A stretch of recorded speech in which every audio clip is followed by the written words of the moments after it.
హనుమంతుడికి సమర్పించే వడమాల అసలు రహస్యం ఈ వీడియోలో తెలుసుకుందాం.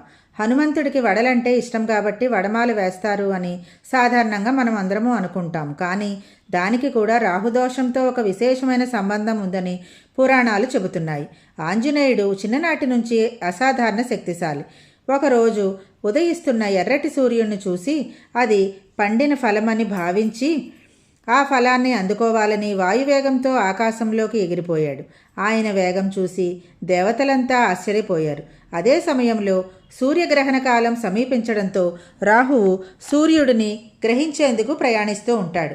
హనుమంతుడి వేగానికి రాహువుకు కూడా భయం వేసిందని పురాణ కథనాలు చెబుతున్నాయి. ఈ సంఘటనలో హనుమంతుడి అసాధారణ పరాక్రమం చూసి రాహువు ఎంతో ఆశ్చర్యపోయాడు.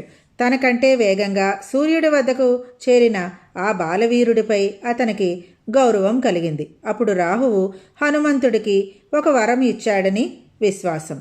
ఎవరైతే రాహువుకు ప్రీతికరమైన మినుములతో గారెలు తయారు చేసి వాటిని మాలగా కట్టి హనుమంతునికి సమర్పిస్తారో వారికి రాహువు వల్ల కలిగే అడ్డంకులు, రాహుగ్రహ పీడలు, అకస్మాత్తు కష్టాలు, మానసిక భయాలు దరిచేరనివ్వను అని రాహువు హనుమంతుడికి వరం ఇచ్చాడు అని కథనాలు చెబుతున్నాయి.